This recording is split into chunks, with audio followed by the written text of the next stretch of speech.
Hi, everyone. The discussion today, as you are accustomed already, is with a specialist in public relations. This time it's about Mr. Gabor Jelinek.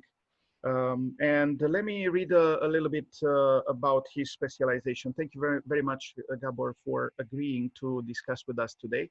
I explained to you what's the format and who are the possible students who might participate in this discussion, either directly or indirectly. If you are willing, I can open it for them to send you questions beyond this format. But as you know, I shared with you last night their questions that were due for them online. And you already said that you find them very interesting. So we'll try to go through as many as possible. So here I have some information about Mr. Jelinek. He's executive director of the Public Relations Global Network organization from 2018 to present. What they do over there, they are fostering business growth and development of Public Relations Global Network, PRGN, as a global network of independent owner-operated communications agencies across vast geographies. They do business development, marketing, organization development, and support the work of the president of the PRGN, contributing to the success of agencies by encouraging cooperation and knowledge sharing between them. I don't want to go too much far in time, back in time for your qualifications, because I shared that information with my students, so they know that you are a specialist in the field. And I wanted to mention how do I know you, because in 2014 I was able to put together a group of 10 undergraduate and graduate students from SIUE, from Applied Communication Studies, from Mass Communications, and there was a student from I think Public Administration, a graduate student, who I took to Munich and Budapest in 2014. And that's how we met with Gabor at his company over there in Budapest. And it was very, very interesting and useful for my students to have those discussions, because Gabor went over his head to be able to invite other specialists from Budapest to do kind of working sessions with my students. It was really, really wonderful and very much appreciated. So without further ado, let's go into the questions. Let me see here. I will start with my questions. No, actually, let's not start with that. You said that you can start with your PowerPoint presentation. So you have the floor. Thank you, Soren. Yes, I think it's better if we start with the presentation, because I might raise a couple of central ideas or principles about PR. I understand not all the students are specialized in PR, so, and even if they do, I hope to be able to say something new. A little bit about my background that I would add is that I spent close to 10 years as a journalist in Hungary. I was a business journalist working for the Budapest Business Journal, which is an American type of business newspaper that we still have in Hungary. This was between 1996 and 2004. Then I spent about 15 years at various agencies. I worked for Weber Shandwick, which is a global PR agency. And then I joined a locally owned PR agency in Budapest. And with this agency, I took this agency into the PRGN network, because as an agency, we're looking for expanding our knowledge base, expanding our possibilities for business development. And also we're seeking some differentiation from our competitors in our local market, and a global network bringing together independent agencies like ours was seemed to be a good way to achieve this. And at the end of 2018, I left the agency and I became the executive director of PRGN. It was an interesting coincidence, and I haven't regretted that. PRGN is a very interesting group with very lovely group of people on 6 continents. So this is a constant excitement for me to serve this group. And coming from the industry and coming from a media background, it helps me to understand what the agencies need to be able to work better, to survive challenges like COVID, how they get and how they serve their clients, how they work with the media and things like that. So that's kind of my background and my position right now. I try and share my screen right now and show you my PPT. Hopefully this, no, this is not new share. I'd like to. I can see it. Rook, can you see it? Yes. I can. Yeah, but I was afraid you were seeing the. Can you see it now? I was afraid you were seeing the presenters mode, which is probably no. No, the only thing I can see is the slides right now. Oh, good. Okay. I see the slides and our 3 images to the right. Okay, great. Then we're doing the right thing then. Okay, so I'd like to start with a statement that with the health, social, business, and environmental crisis all around, the need for good public relations practices is bigger today than ever before. This is a statement that I wanted to put it out in the beginning, and I will come back to this later on. But this is a sense that I'm getting from what I'm reading, from what I'm hearing from agencies on many continents, and from looking at what's happening in the world. A lot of it, what's happening in the United States, but as I'm sure you're all aware, other parts of the world are also in turmoil and changes as well. And as a global, and globally, mankind is looking at a lot of challenges, and these are all having an impact on PR. Basically, what I'd like to talk about are 2 issues today. Very briefly, let me go through them, because for you to understand the current state of PR, it's better to take a little look at these 2 issues. One is the function and the development of public relations over the past few years, and the second is the state of the media, the traditional media, and its transformation in the past decade. A lot has happened in both fields, and where PR stands right now is pretty much influenced by these 2 series of developments. So first, PR. On one hand, we can say that PR as a storytelling function is constant. What do I mean by that? What I mean by that is basically PR is how you relate to the public, how you tell your stories. Being an organization, an NGO, being a company, being a company CEO, or being a government body.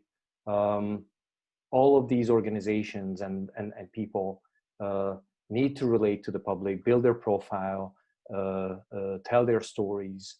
And that as a function has not changed for, I can say, since whenever PR actually started. It's all about the messaging and the positioning. It's all about content creation. It's all about understanding the target groups and their cultural environment, and adapt this messaging and positioning to the changing environment.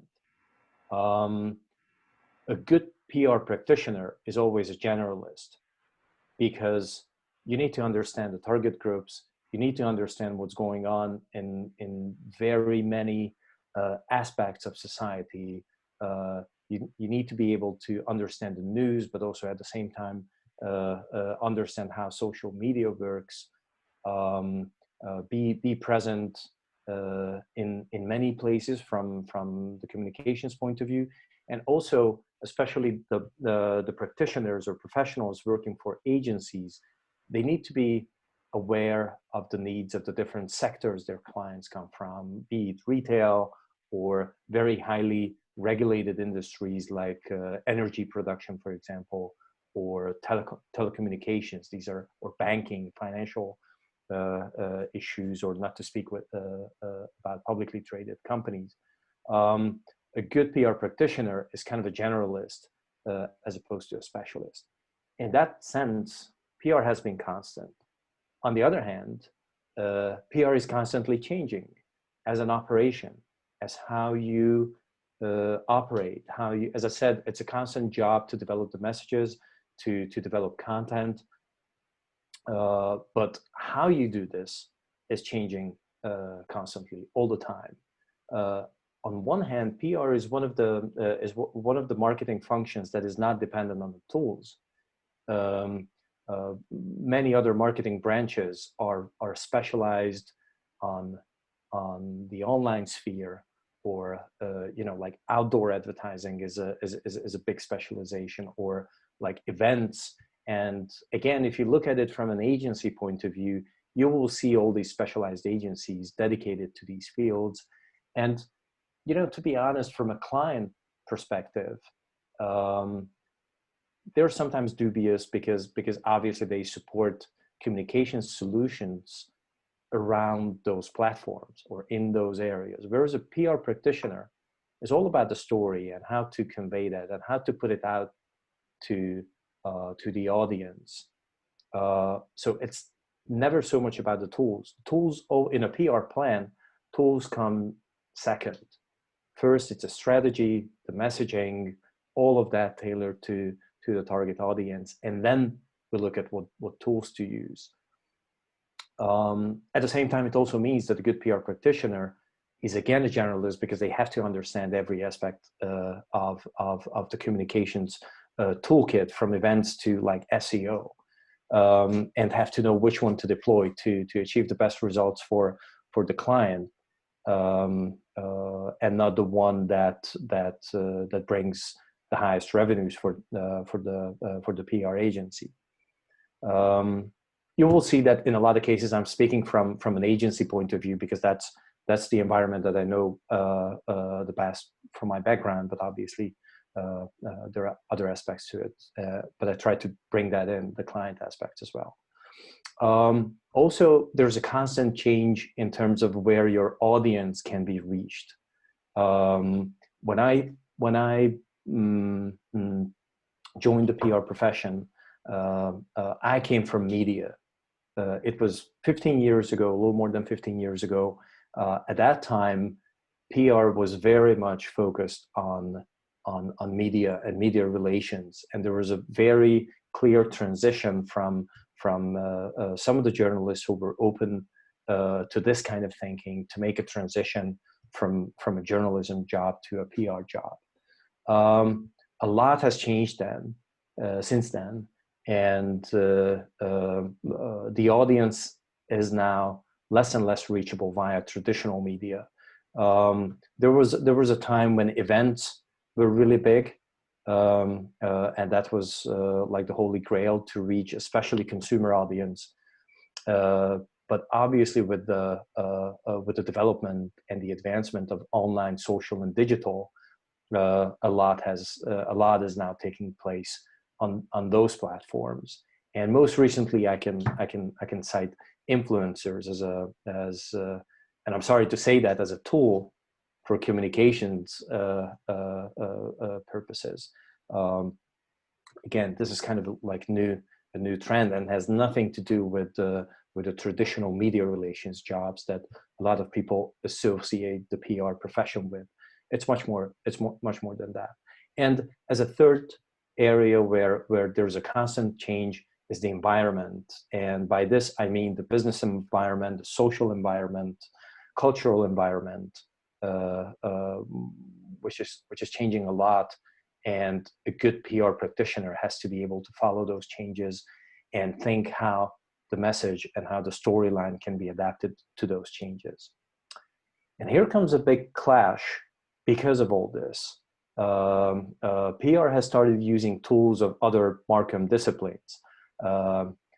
If you have heard about the PESO model or PESO model, which comes from paid, earned, social, and owned media, right there, the first letter stands for paid, which comes from the advertising business. So it shows that PR is already into other territories of the marketing toolkit.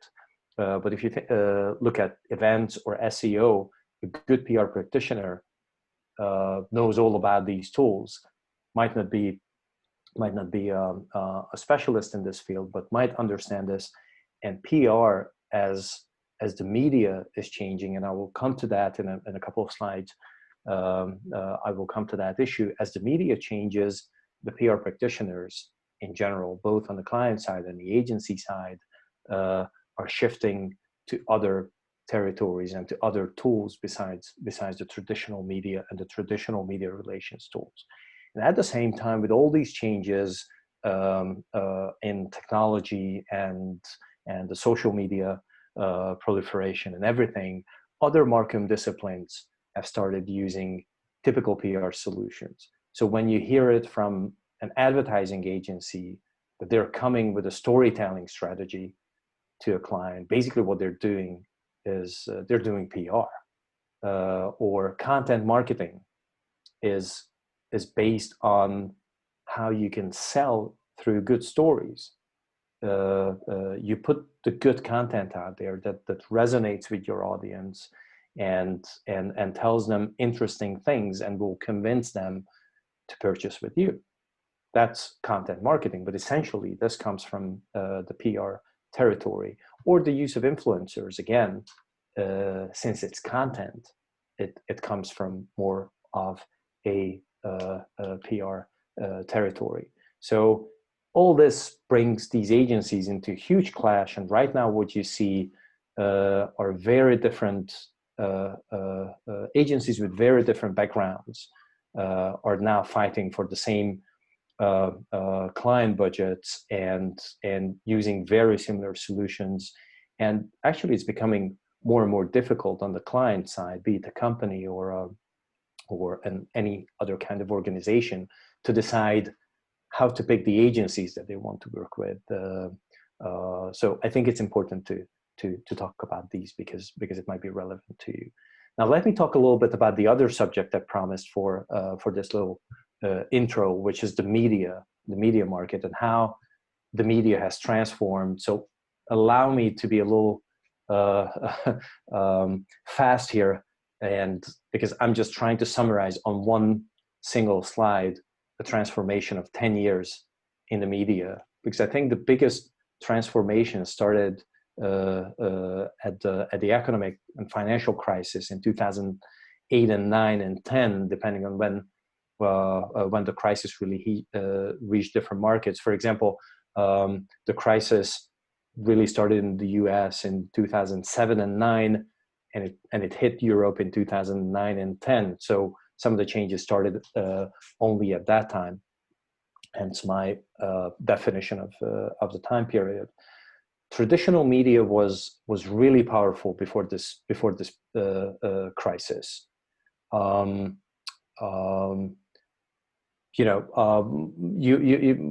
may have heard the expression, "Don't mess with me. I buy ink by the barrel," which is a famous saying of one of the founders of the New York Times, essentially meaning that the media has huge power because at the end of the day, it is the editors and the writers who decide what goes into print, which will be read by thousands or tens of thousands or even millions if it's a huge circulation media. Because of that crisis, the majority of the advertisers behind traditional media, the auto sector, banks and financial institutions, they did not have the economic strength to keep on with their advertising, and that took a huge toll on traditional media. As a result of that, both economic and political pressure started growing as the traditional media became weaker and the players became fewer. It was easier to identify the media players that companies or governments or parties needed to deal with, and they had more negotiating power because the business model has suffered. International media has pulled back from many markets, downsizing or making divestments. This is especially seen in emerging markets like my country. I come from Hungary, which is Central Europe, we're just for you to give you an idea. If you know where Germany is, east of Germany is Austria, and east of Austria is Hungary, and east of Hungary is Romania, where Soren comes from. We're right there, and this is an area where a lot of the business operations are influenced by Western companies, and when global brands see less business opportunities in these regions, they downsize, they divest. We've seen that a lot in the media industry in the past 10 years.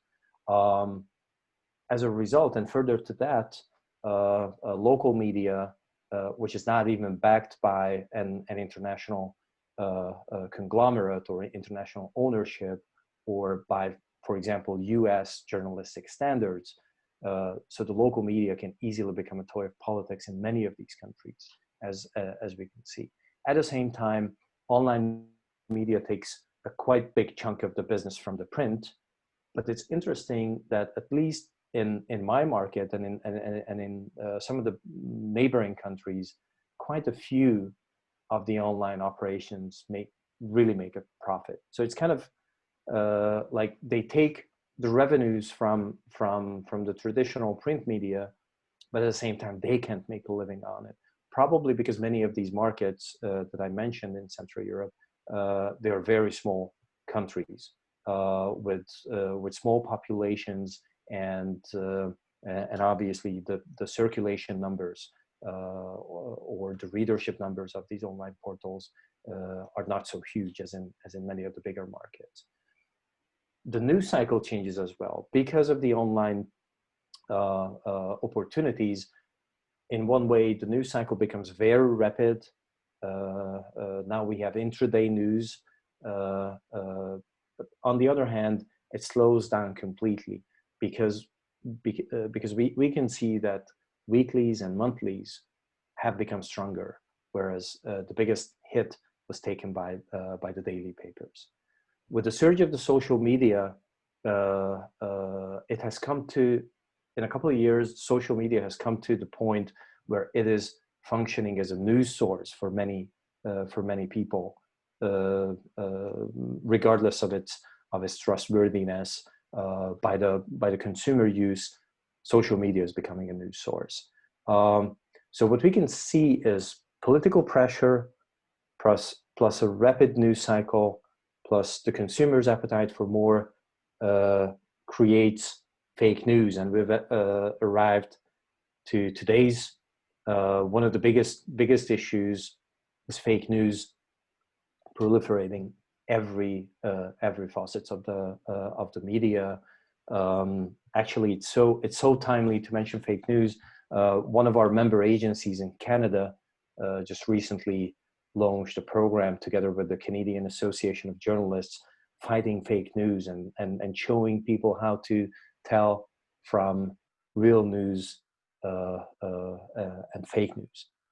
So I think in the 2020s, having seen all those changes and all those trends, news selection and the news source selection and the trust will become the key issues of our decade ahead of us because of all these changes. And obviously, I'm talking about this because the media and whatever we consider media, including social media and all these digital channels, are the natural hunting ground for PR communications. And now we have come to a new environment. If I could add, yeah, sure. I understand that actually we are in very big danger now with the emergence of AI, artificial intelligence, and the technology that appeared in which you can think you are listening to somebody who's authentic, but it's made on a computer. They take the facial features of somebody that you know from the political or economic reality, and they make that head speak whatever. So Yes. We will not know what to believe when we see. Yes, that's a very valid point. Thank you, Soren. So we've come to the new environment where there are health issues, as you can see, a global pandemic. There are business issues. As you can see, the chart in the middle shows the impact of coronavirus on stock markets. You can see charts of unemployment, which is now getting us closer to social issues and social problems. I don't think you have to be briefed on Black Lives Matter protests, and we've come to another issue which is sometimes pushed to the background because of all the other topics that I mentioned just now, which is climate change. And while people are right now focused on the pandemic, focused on the diversity issues, and focused on not losing their jobs, we're running into a huge climate disaster at the same time. These are all issues that create unprecedented need for public relations, because all these issues will require conversations. Social groups will require conversations so that they can convey their messages, they can make themselves understood. Education becomes a key in many areas. Again, this is a PR task, educating the masses and educating different social groups. The media will continue to evolve and struggle, and the role of own media channels becomes stronger. Again, own media is usually filled by PR practitioners, whether you call them that way or not. At the end of the day, they are PR, or they don't even know, but they are PR people who fill the own media channels with content. There's a constant change management all around at governments, at institutions, businesses.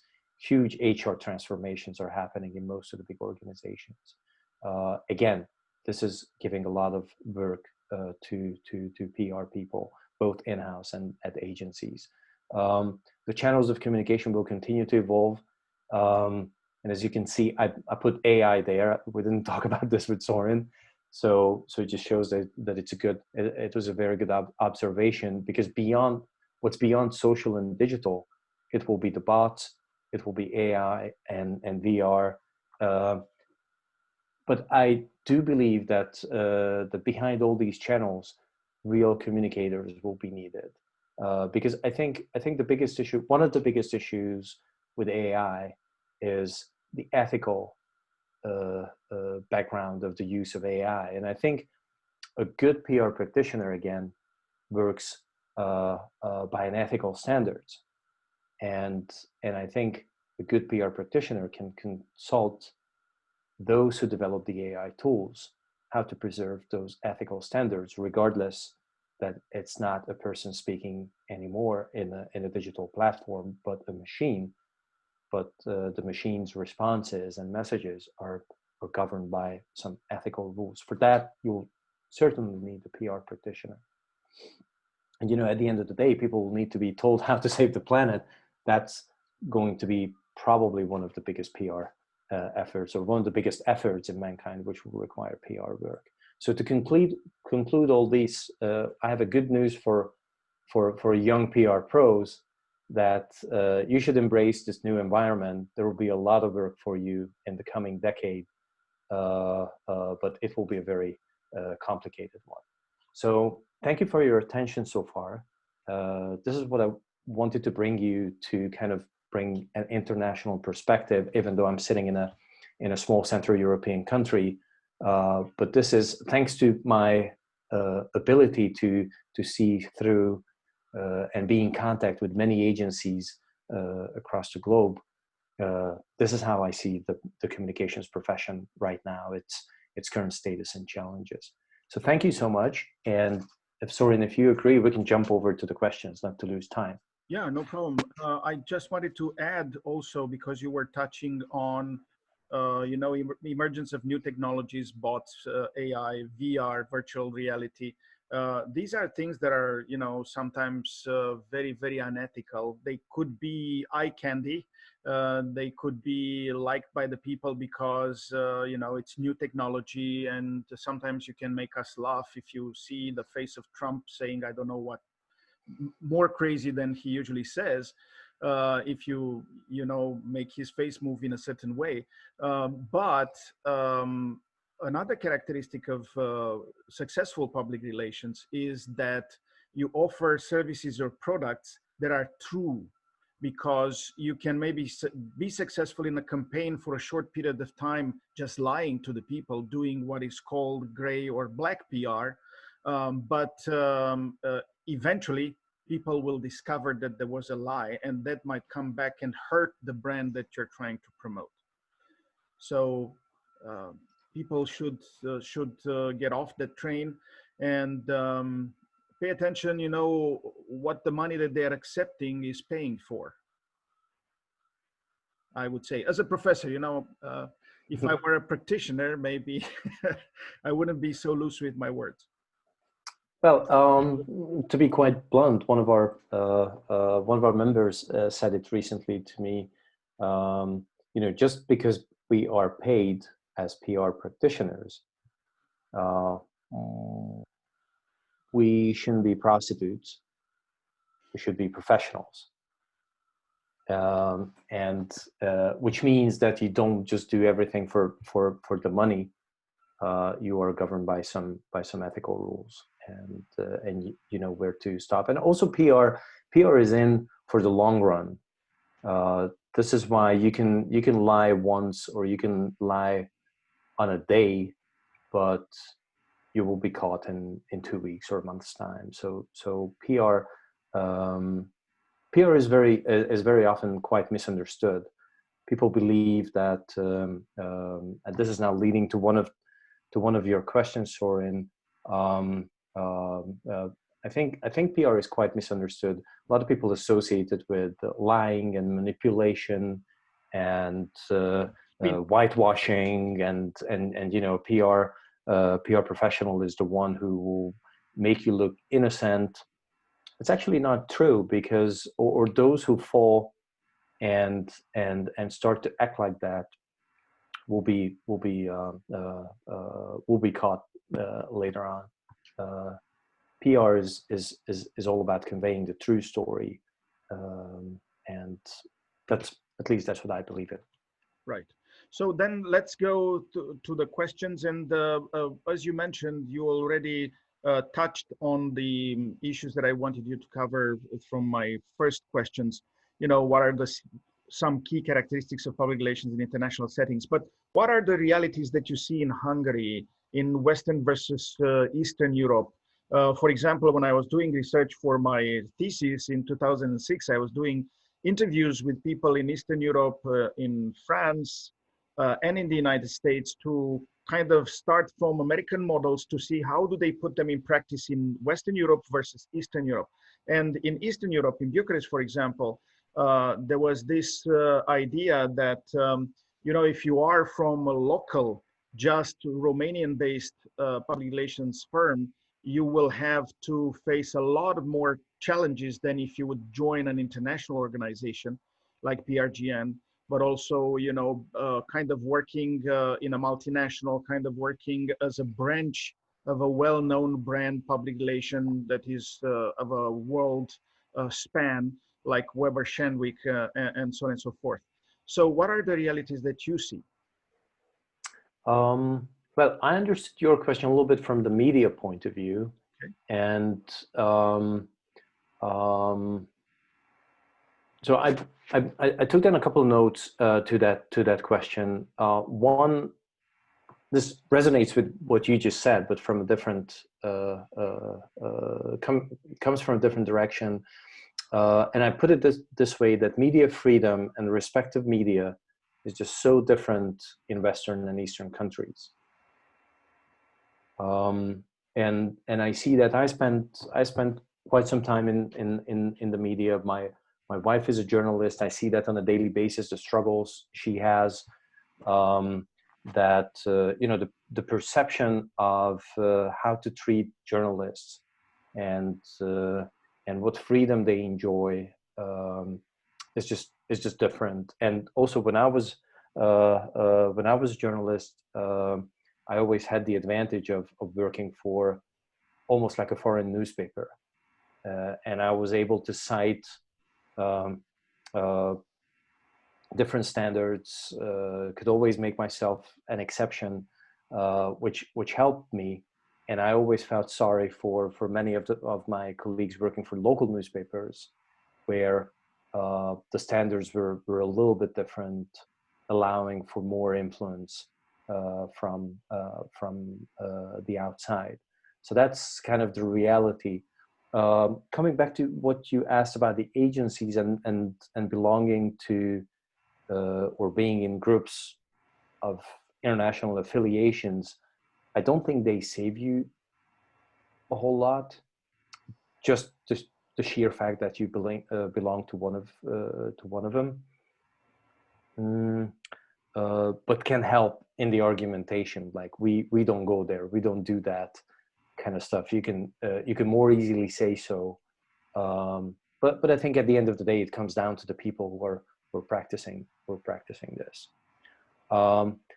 What I put down to your question here is that the awareness for PR has been growing in the past few years. I saw that in my agency years, that a lot of local companies.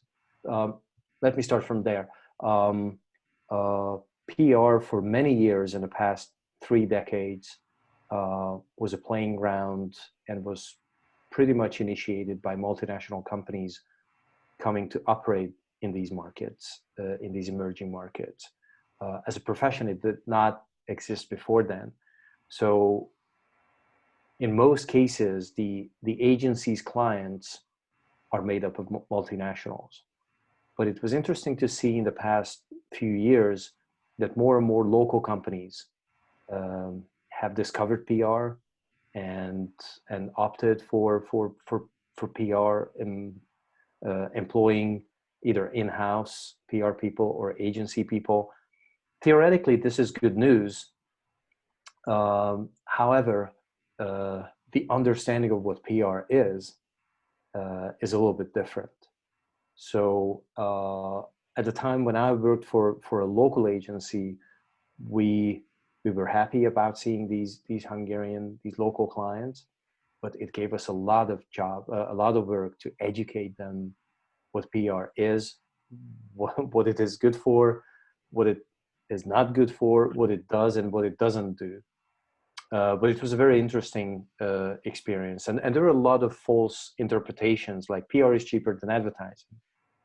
In some ways, yes, because you mostly deal with earned media. But how you get there and what you need to do to get the earned media coverage might cost you money. For example, when clients ask me, what's good for PR, I always said, whichever has some news value.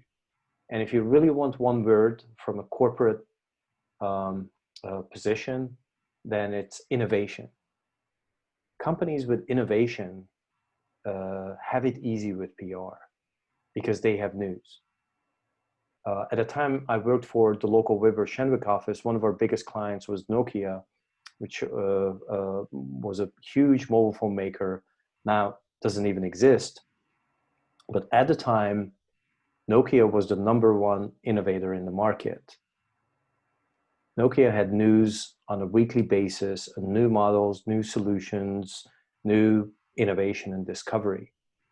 It was actually easy to do good PR for a company like that. But then, how do you establish the cost of that communication? Do you add the R&D cost to the PR budget? So that's what I'm saying, that it's relative when people say that PR is cheaper than advertising. Yeah, the media cost is definitely cheaper, but what it requires on the company's end in terms of innovation, in terms of doing some initiatives within the company or externally, it all costs a company money. If you only measure it by the advertising spend or the media placement, it's definitely cheaper, but not if you look at it from a holistic point of view. Okay, should I move to the next question? Yeah, let's move to the next question. I can talk volumes about this, and I'd rather go through the questions. You know, because I was, you know, I used to work in a Ministry of Culture, Romania, for international relations, and the Ministry of Education for public relations. I observed all the time, and later on in my research, that culture, societal trends, the economy, the politics influence how, what would be the characteristics of public relations in a certain country. So what do you see from your end? Are these things, culture, societal trends, economy, politics, influencing the way in which you are able to do public relations? Absolutely, absolutely. As I said in the beginning, when we went through the slides, you know, those are the things that are changing. You know, society changes, cultural trends come and go, and obviously political changes are pretty much constant in every country, and they all influence the way PR can be done. Because with the cultural changes and the social changes, PR has to resonate with them. With the political changes, you know, the political changes influence the playing ground for PR. And then you know, business or economic changes, as you put it in your question, they also influence that, because the volatility of the economy influence PR. The agencies go where the money is, and if there's a change in trends and some industries perform better in a couple of years, most of the agencies will want to work for those companies in those industries. And then when there's a change in that, or there's a crisis, which sometimes wipes out complete sectors or companies, then this all changes again. So it all comes back to you know, what PR practitioners do. PR professionals work a lot with the culture, and that's another important thing that sets PR apart from other marketing disciplines. That PR is very local, because you deal with the stories, and for the stories to resonate well, you have to understand the local people, their sentiment, what resonates well with them. These are not necessarily global issues. So if there's a multinational firm based in, let's say, Germany, and they want to do a campaign in Central Europe, it will probably mean deploying 10, 12 different campaigns, because the countries are all very different and all very local, speaking different languages, having different heroes from their own histories, having different jokes. And, you know, that's what PR relates with. You have to be able to understand the jokes, or even come up with new jokes based on that cultural heritage. And that's what really makes it challenging. Right. And I wanted to observe also for Central and Eastern Europe, what used to be, you know, the buffer zone between the West and the East during the Soviet era, because that's what the Soviets wanted us to be. A bumper zone between, you know, kind of, we were the Iron Curtain over there. And God knows what was going on for 50 years underground, you know. It's very interesting to me, after I left Romania and after I left that area, to see that there was an increasing like towards, you know, more totalitarian perceptions of how to lead a country. You know, Poland, Hungary, recently Romania, are kind of partial to becoming more nationalistic, um, uh, putting down their minorities, enforcing with police, and they like the American style of the police state. You don't answer back to a policeman, not like you do with the Romanian policeman. You can haggle with them, you can fight with them, and so on and so on. I would like an American policeman who shoots Yeah. if you don't listen to them, which is crazy to me. But that comes also from 50 years of communism in which you couldn't fight against the state. So now the tendency is on the other side, kind of a fascism, Nazism, the police state, and the ultra-religious sometimes, because these things were not allowed from the society under communism, because there was a totalitarian ruler of a certain kind. Hey, all be equal or else. Now everybody wants to be individualistic or else. So individualistic means sometimes hyping up the religiousness, the I'm the main culture, you should listen to me. Why should we have so much diversity? Because that destroys the country and its fabric and its block attitude towards the rest of the world, the country brand, and so on and so forth. I have former colleagues with high education, and they have become so orthodox that I have never seen in my life. Meaning that the Orthodox Church praying all the time, and it's eerie sometimes. So, what are your perceptions from Hungary? Well, I can definitely confirm that, and I do believe that that the reason why Poland and Hungary and as you said more recently in Romania as well, people don't seem to mind more centralist power and quasi dictators coming to power, or when they come to power they become dictators, or sort of. My understanding of that is because of decades of communist rule, quite big group of the society knows better how to operate under a dictator than how to operate as a citizen in an open democracy. Because democracy is not easy.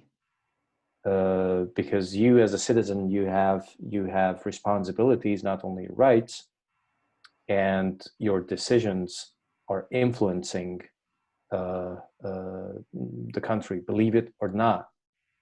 And that is pretty hard to face after communism, and especially Hungary.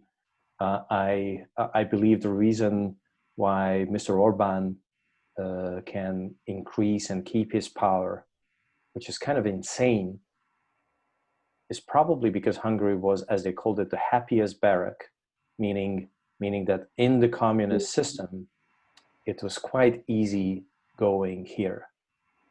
It was never as strict and harsh as it was in Eastern Germany or in Czechoslovakia, which is now the Czech Republic and Slovakia, or in Romania, for example, or in Yugoslavia.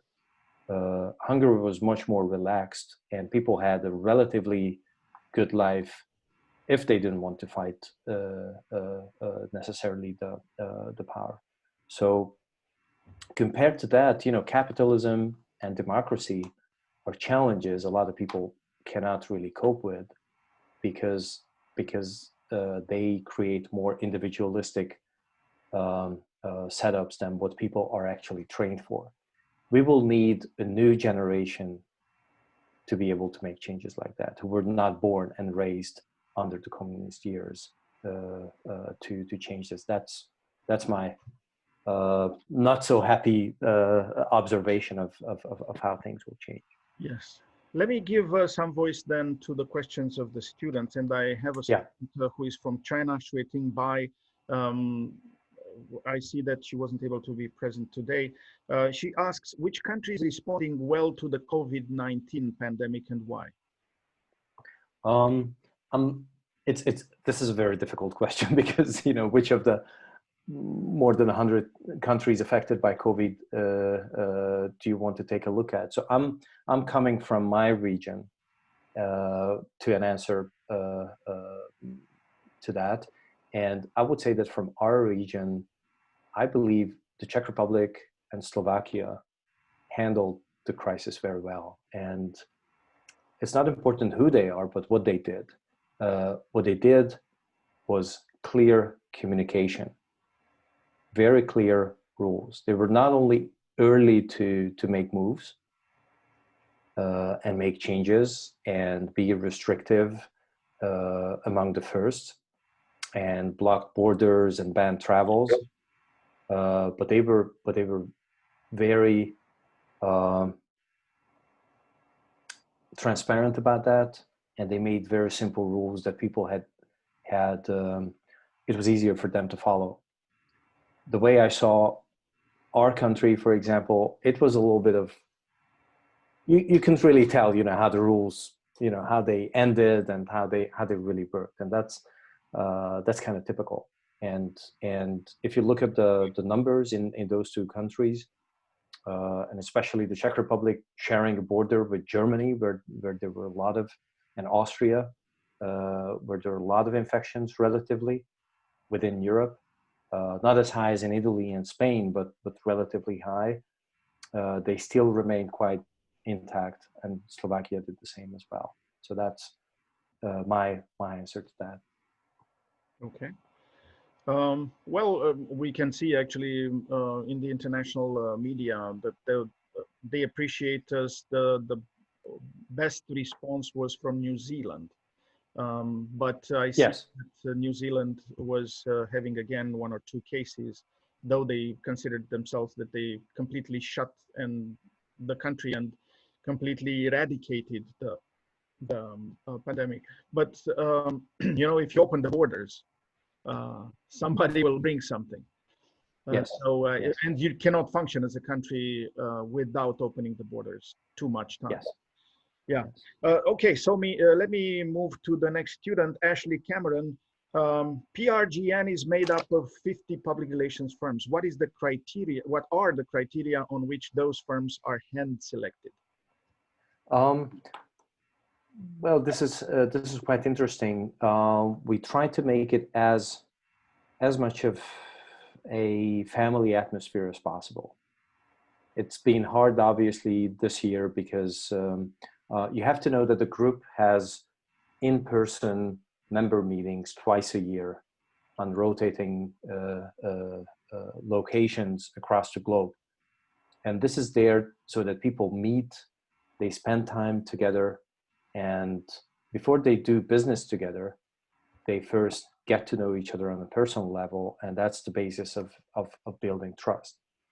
So yes, we have a list of criteria in terms of revenues, what kind of experience we expect an agency owner to have, what kind of expertise and background an agency should have before they join.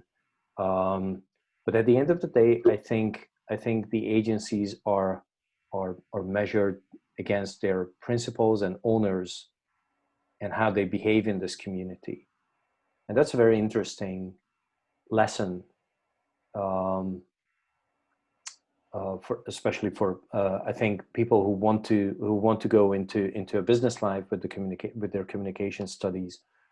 That in business it's all about how you relate to other people and how you make friends, because you like doing business with your friends.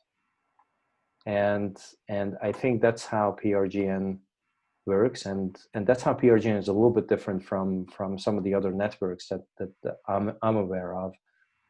Here, it's number one that we get to know each other, even on a personal level, like knowing each other's spouses and kids and personal stories, because that's how you relate.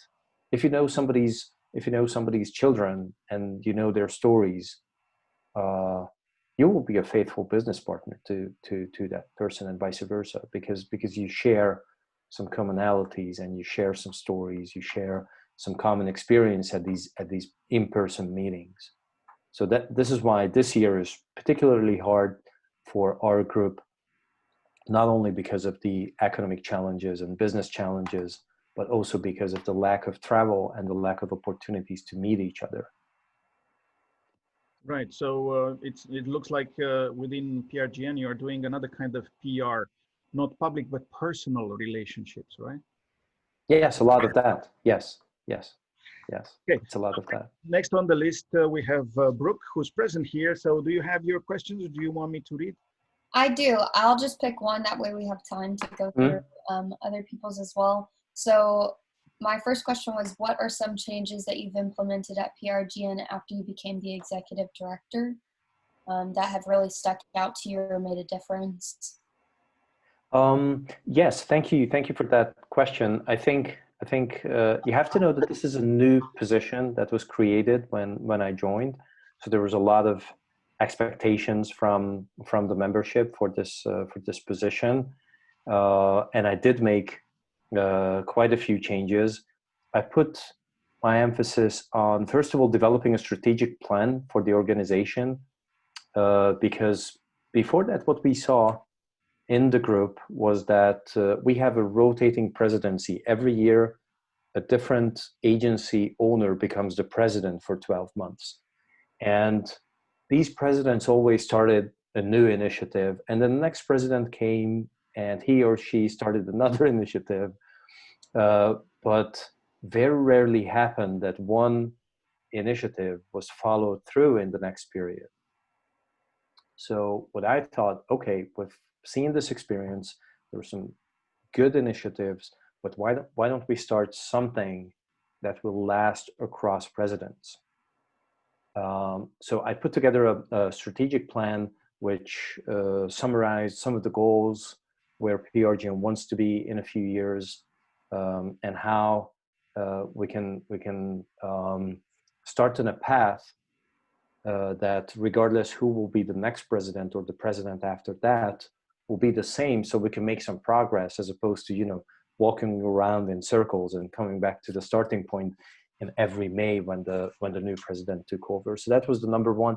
And not to bore you with all the details, another important aspect for me was to boost the internal communication within the network, because there's a lot of interaction among the members, but these are pretty ad hoc, depending on what an agency needs within a couple of days, for the next project, for the next pitch. But what I wanted to do, as I knew that there would be a number of changes, to have proper internal communication in place.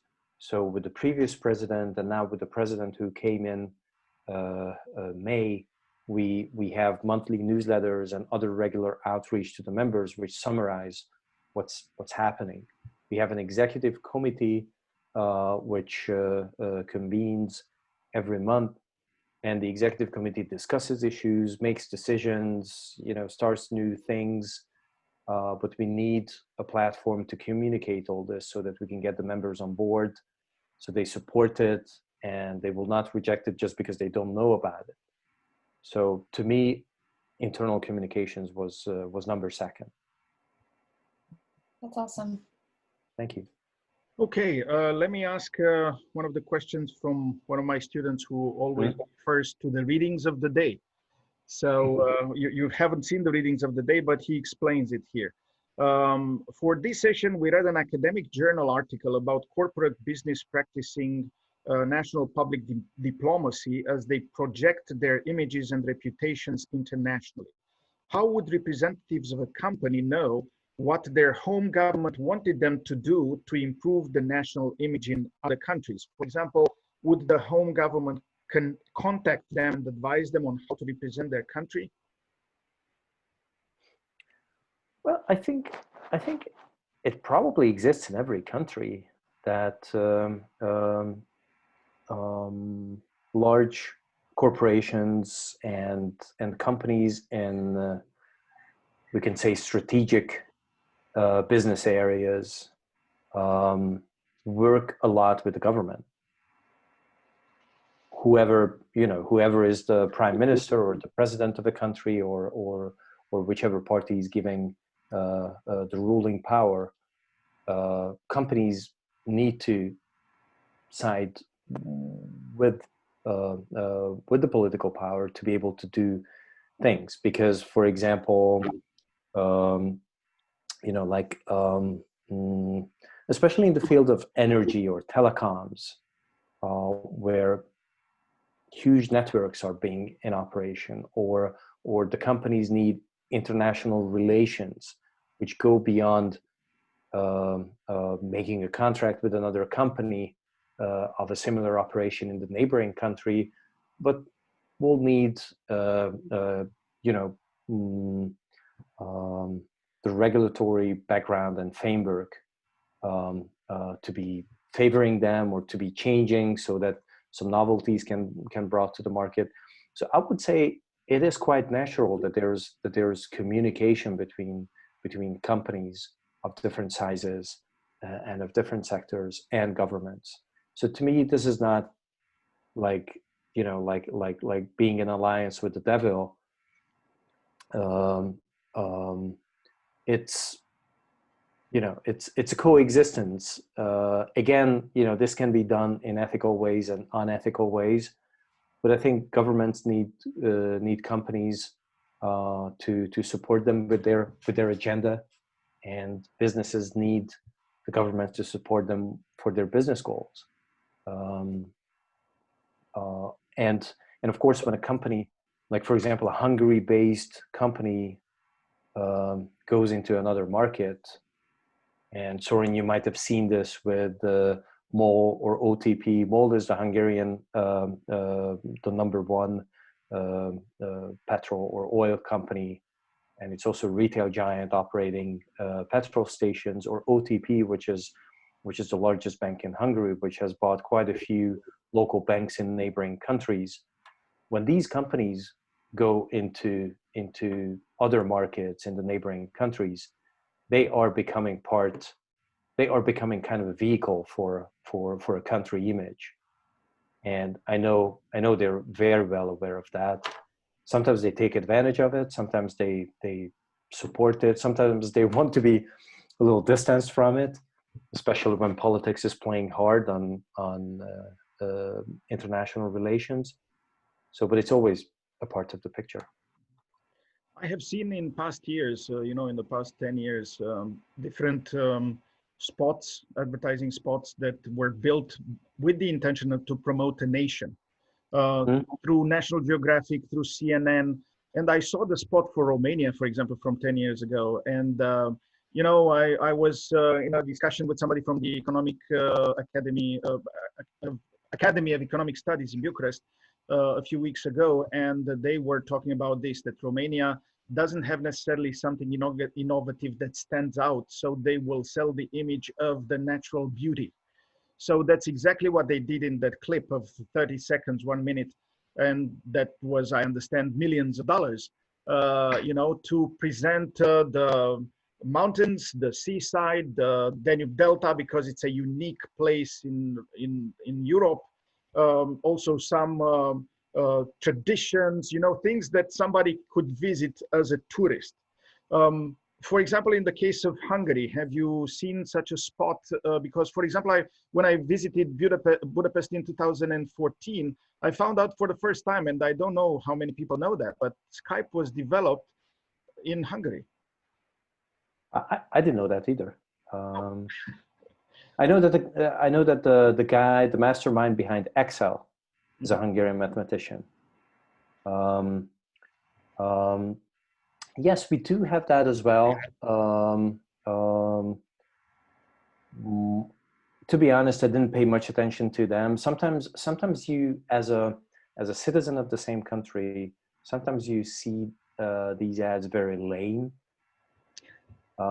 It's, you know, it's hard to tell. It's like you, and Hungary has always had this image problem of being this rural country with shepherds and horsemen and all that, whereas it's not so much anymore.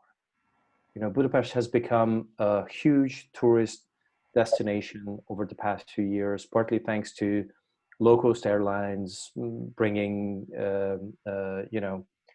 people from the UK for cheap parties in the city.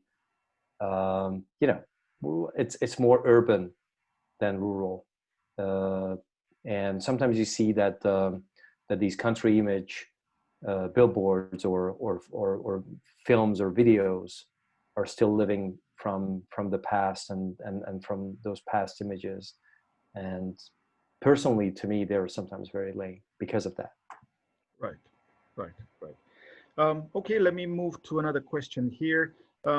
What is a big difference between working at an agency for PR and working at GPRN? PRGN. Well, it's, I mean, my job now is more of an administrative job. So I'm more responsible for the operation of the organization and quite a few admin tasks. But it's a very interesting task because I need to find ways that I can get people to do stuff for me, because I'm the only one who's an employee of the organization, and even I'm not full time. Everybody else is basically a volunteer who has his or her own agency that they run, and especially with the current business environment, they have a lot to look after. And so my job is kind of an arts of asking favors and getting people to do something for which they're not paid and for which the rewards will come only later or in very indirect ways. So that's the most difficult part for me. When you work in an agency, I think things are much more direct and the impact is much more direct. You serve a client, you come up with a great program, you're praised. You screw up, then you're not praised. You win a pitch or you don't win a pitch, you place a story into the media or not. People show up at a press conference or not. Your social media hits are growing or not. You get very fast reactions and feedback on what you're doing. Here, it's more indirect and more long term. Things go a little slower and more difficult, and it takes more energy for me to get stuff done if I need some people to help me to achieve those tasks, because I can only ask. I don't have a staff. I don't have people working for me. It's me working for other people, whereas I still need to get them to help me. So it's a very funny relationship. Okay. So in order to be respectful of your time, let me ask one last question here. Yeah, sure. Your position requires you to implement many different changes. When a change occurs, everyone experiences it differently.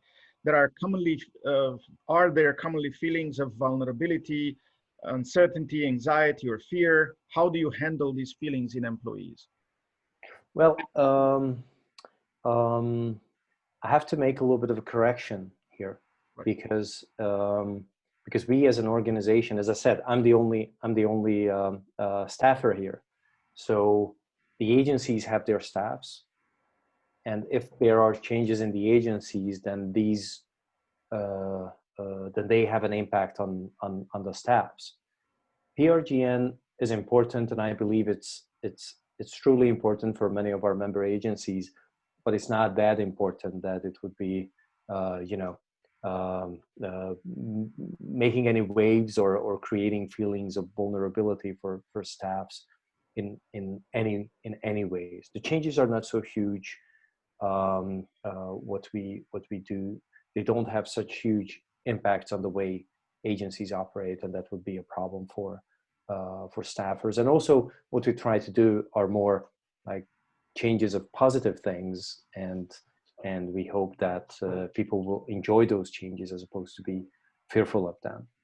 So would it be true that people join this organization mostly for networking? Yes, mostly for networking and knowledge exchange, and also with, as I said, the agencies are independent, mostly owner-operated agencies. It means that those owners need peers. You know, when you come to the top, they say, you know, it's lonely at the top. They say about management, you know, the higher you go, the fewer peers you have. And our group offers a peer group for the agency owners, so they can compare if what they do is similar to what other agency owners do, or completely different. They get ideas from each other. They see if others do things differently or similar or in similar ways. So it's a lot of knowledge exchange that is going on, and a little bit of business development and a little bit of business exchange as well. Not as huge as the peer group feeling and the knowledge exchange. That's the biggest impact I think we have on all the agencies, because otherwise these agencies would be sitting in their cities, be it you know, Sydney or Singapore or Seattle, wherever, and they might not have information on how others are doing this, and that's, I think, our biggest value. Okay, I thank you very much for your time and your insight, and the fact that you sent us also those slides, because I will share them with the students and they will be able to see the video too. If you're interested, I can send you, after I process this, also the link that I will put on YouTube. That'd be great. Yeah, thank you. Appreciate it. Sorry. Okay. Thank you very much for your time. Brooke, you also. Thank you so much. Thank you. I appreciate it. Thank you, Brooke, and thank you for the questions. I think they're really great. It's too bad we didn't have time for all of them, but there were quite many. But they also inspired me in a lot of ways. Got me thinking, you know, what the background is, and they're really smart questions. So I hope I was able to answer them in a way that they will be useful for your studies. Did you have any question for my students? Well,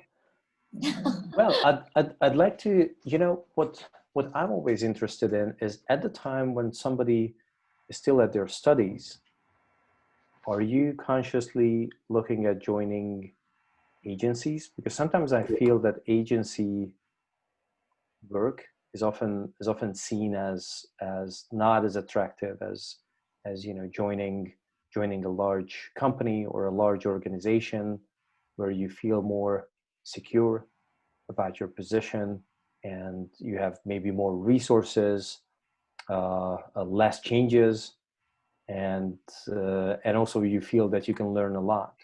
And my experience is mostly from the agency side, and I'm always curious about that, like how attractive the agency life can be to students while you're at the university.